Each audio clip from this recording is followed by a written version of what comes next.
दोस्तों, क्या हुआ जब एक बेटा अपने गरीब बाप के साथ मोटरसाइकिल लेने शोरूम गया, लेकिन शोरूम की मालिक उसको यह कहकर भगा देती है कि तुम जैसे भिखारियों की औकात यहां गाड़ी खरीदने की नहीं है।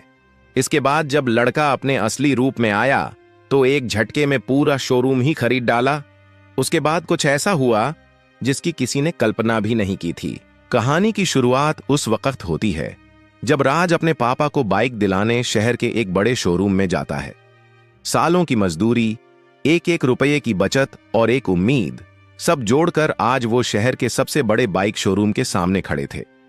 बेटा, देखना, वही मॉडल है ना जो तू बताता था?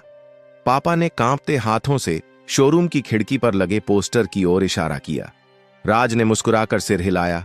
हां पापा, यही है, आज इसको लेंगे। अंदर दाखिल होते ही काउंटर के पास खड़ी एक लड़की, स्लिम, हाई हील्स में, परफेक्ट मेकअप और लाल लिपस्टिक में उनके पास आई। ये थी काव्या, शोरूम की सेल्स गर्ल और मालिक की इकलौती बेटी। उसने राज को ऊपर से नीचे तक देखा। राज की पुरानी जीन्स, फटी जेब, धूल लगे जूते, पापा की चप्पल, और उसके होठों पर एक अजीब सी हंसी आ गई। हां भाई साहब, क्या चाहिए आपको? उसने ऐसे लहजे में पूछा जैसे कोई भीख मांगने आ गया हो। राज ने जेब से एक कागज निकाला जिस पर बाइक का मॉडल लिखा था। मैडम, हमें ये बाइक देखनी थी। डाउन पेमेंट के पैसे साथ में हैं, बाकी ईएमआई करवा लेंगे। काव्या ने कागज लिया, पढ़ा और फिर जोर से हंसी। तेरी औकात है इस बाइक की? ये बाइक 1,20,000 की है। अपनी हालत देख, ये शोरूम है, चैरिटी सेंटर नहीं।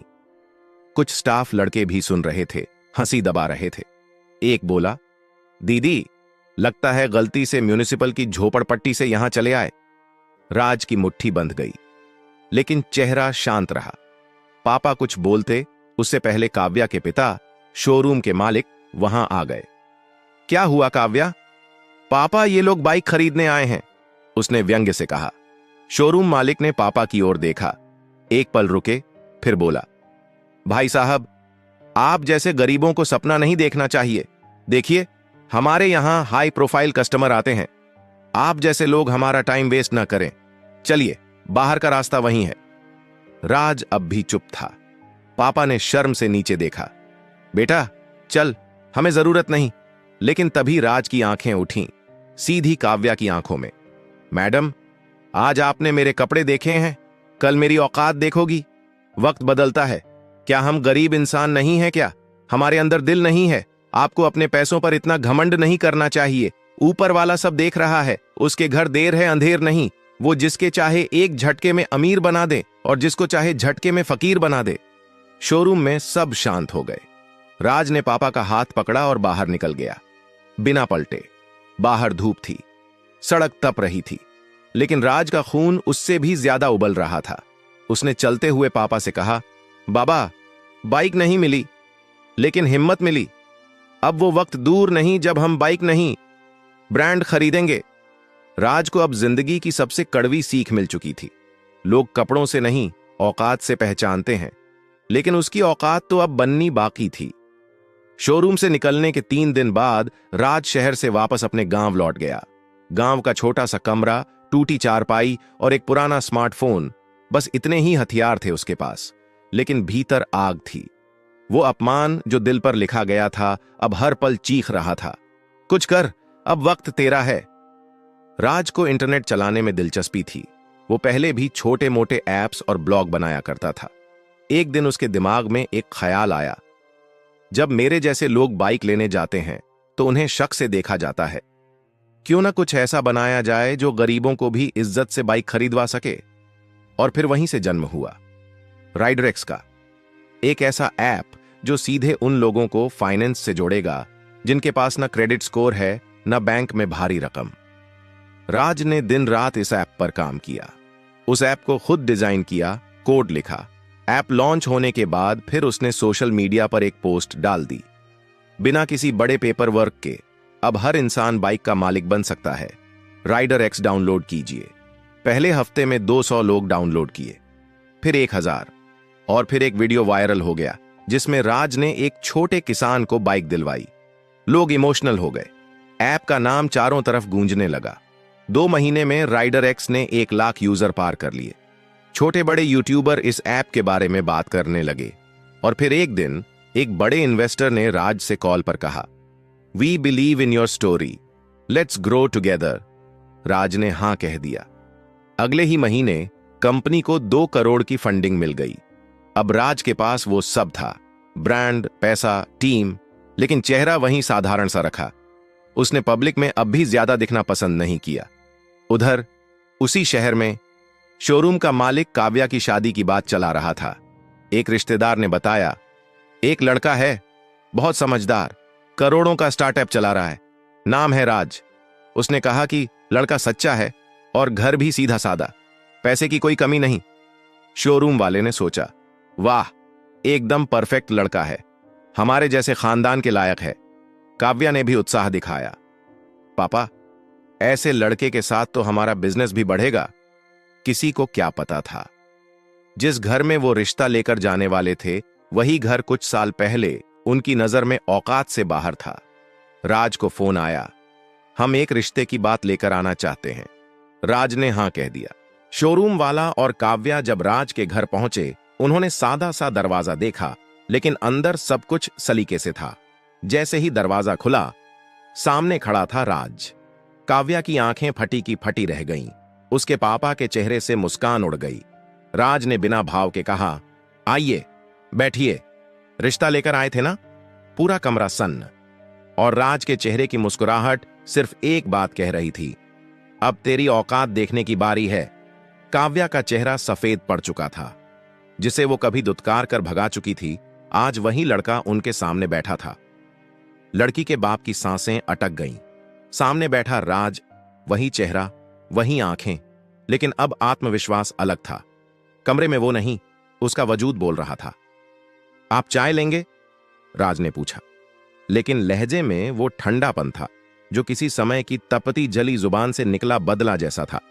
काव्या के पिता ने जबरन मुस्कुराते हुए कहा, बेटा, हमें तो यकीन ही नहीं हो रहा, तुमने तो बहुत बड़ी तरक्की कर ली।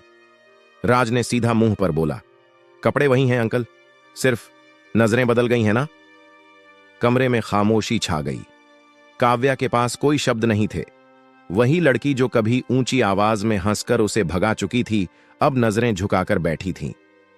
आपको रिश्ता करना था ना, तो आपको लिस्ट भेजता हूं अपने एम्प्लॉय की, उसमें देख लीजिए किसका प्रोफाइल फिट बैठता है। राज ने बात काटते हुए कहा, नहीं बेटा, मतलब बात तो तुम्हारे और काव्या की हो रही थी। लड़की का पिता पसीने में नहा चुका था। काव्या? राज ने उसकी ओर देखा, ये वही लड़की है ना जिसने कहा था तेरी औकात नहीं इस बाइक की? अब आंखें झुक चुकी थीं। वो बेबसी जो कागज पर नहीं, चेहरे पर दिख रही थी। सॉरी, काव्या ने धीरे से कहा। सॉरी? राज की आवाज भारी हो गई। जब पापा के साथ तुमने मेरी औकात तौली थी, तब तुम्हें यह शब्द याद नहीं आया? अब मेरी कंपनी करोड़ों की है तो तुम्हें मेरा चेहरा इंसान दिखने लगा? अब कुछ नहीं बचा था कहने को। दोनों उठकर चले गए। अगले ही हफ्ते राज ने राइडर एक्स का नया फैसला घोषित किया। शहर में पहला राइडर एक्स प्रीमियम शोरूम खुलेगा, और लोकेशन ठीक उस शोरूम के सामने जहां कभी उसे धक्के दिए गए थे। काव्या का बाप गुस्से में तिलमिला उठा, यह हमारा अपमान है। अब बात उसकी इज्जत की नहीं, उसके शोरूम बंद होने की थी। राइडर एक्स का शोरूम खुला, चमचमाता, डिजिटल सिस्टम्स से लैस, बिना कपड़ों या शक्ल के भेदभाव के। राज ने उद्घाटन में सिर्फ एक लाइन कही, हम लोगों के कपड़े और औकात नहीं देखते, उनके सपने देखते हैं। हर मीडिया चैनल पर यही लाइन वायरल हो गई। राइडर एक्स शोरूम अब शहर की शान बन चुका था। डिजिटल स्क्रीन पर ग्राहक का नाम दिखता था, कस्टमर के लिए प्रीमियम चाय कॉफी, और सबसे खास बात, किसी को कपड़ों से नहीं, इंसानियत से तौला जाता था। जहां पहले राज की हंसी उड़ती थी, अब वहां उसकी तारीफों की गूंज थी। उधर काव्या और उसके पिता का शोरूम धीरे धीरे वीरान होने लगा। ग्राहक आने बंद हो गए, पुराने कस्टमर तक राइडर एक्स की ईएमआई स्कीम में शिफ्ट हो गए। हर हफ्ते घाटा बढ़ता गया।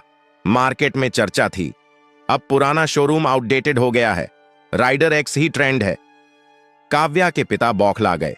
उन्होंने मीडिया में इंटरव्यू तक देने की कोशिश की, हम तो सालों से बिजनेस कर रहे हैं, राइडर एक्स नया है।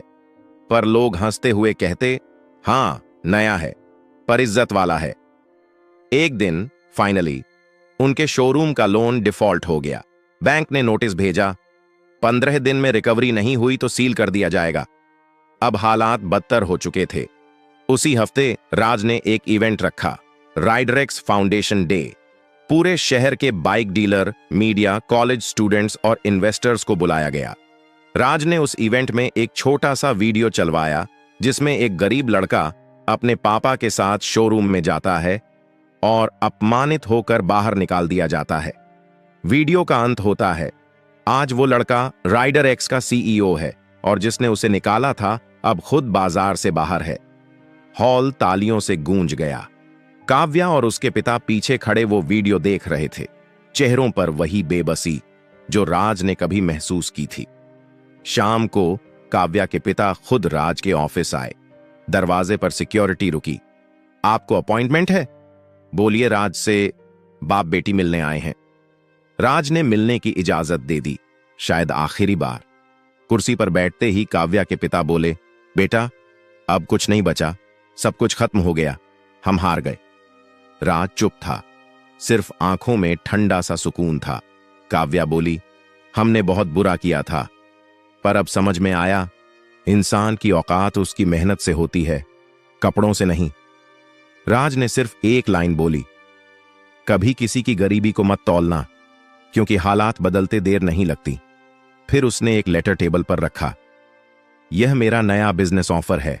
राइडरेक्स अब आपके शोरूम की जमीन खरीदना चाहता है ताकि वहां गरीब बच्चों के लिए टेक ट्रेनिंग सेंटर खोला जा सके। दोनों सन्न। राज ने उठकर कहा, मैंने बदला नहीं लिया, मैंने तुम्हारी सोच बदल दी और यही मेरी जीत है।